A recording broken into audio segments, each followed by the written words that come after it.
In this video, we are going to create the post method.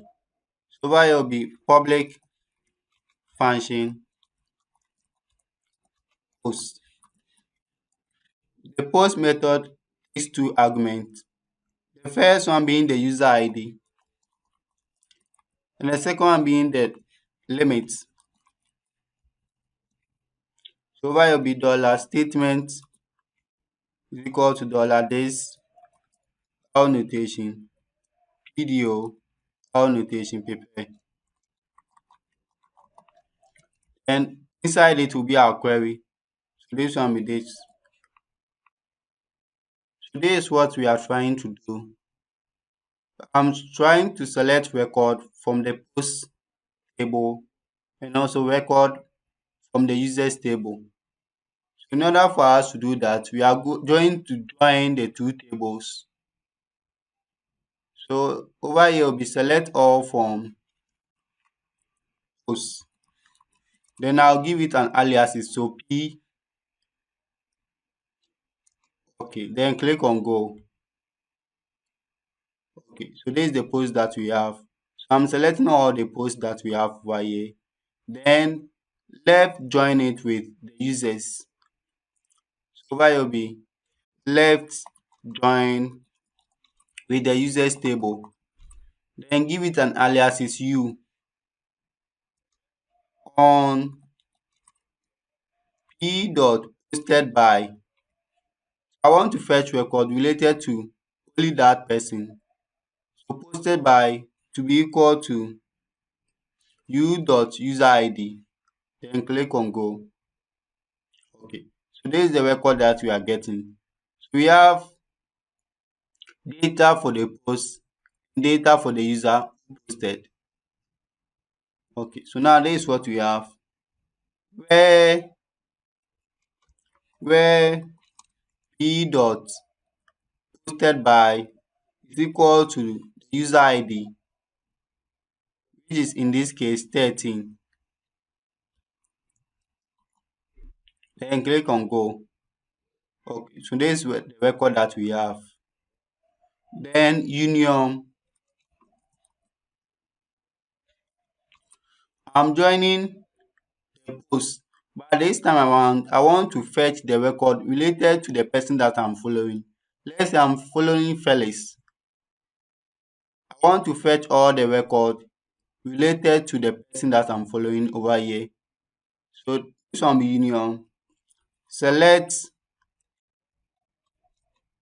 all from post. Then give it an aliases p. Left join users u on p dot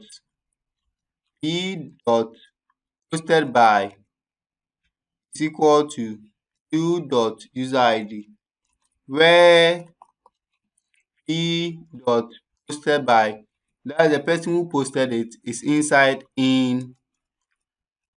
Then over here will be select follow dot receiver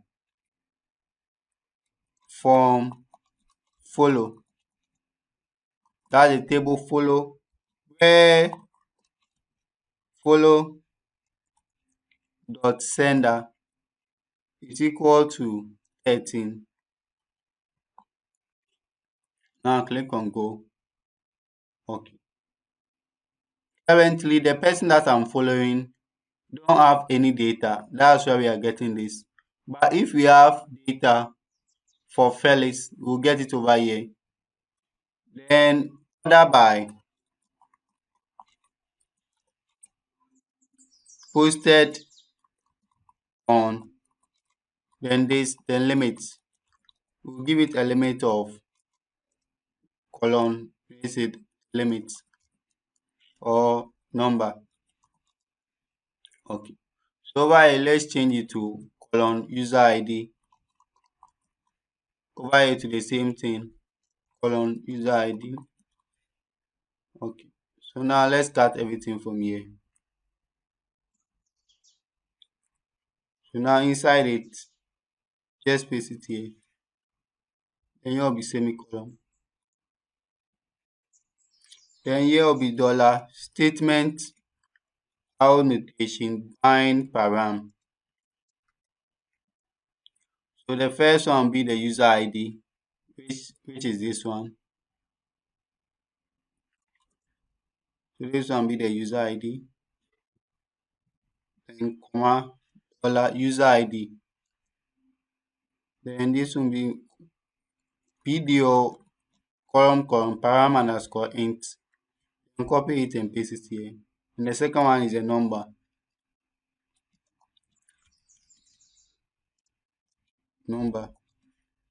which is the limit. Okay, let's make it number also, num for number. So here, let's make it num also. Then after that, we need to execute it. So this one be dollar statement how notation execute. Then semicolon. Then over will be dollar post equal to dollar statement how notation fetch all. And this one will be PDO column fetch underscore obj in semicolon. Then over will be for each to loop through. This one dollar post as dollar post. Then over here will be echo dollar post how notation username. Then over here will be semicolon. So before we go and test and see whether our logic is working, we need to display it inside the index.php. So over here will be session. Then over here will give it a class of post. Then over here will open up our PHP tag. Then over here will close it here. So here will be echo dollar load from post how notation post. Then it takes two parameters. The first one being the user ID and the second one being the number. So over here, this one contain the data for the user. So this one be dollar user how notation user underscore ID. And the second one being the limit, which is 10. Then over will be semicolon. So now let's refresh it. Okay, so this is what we are getting.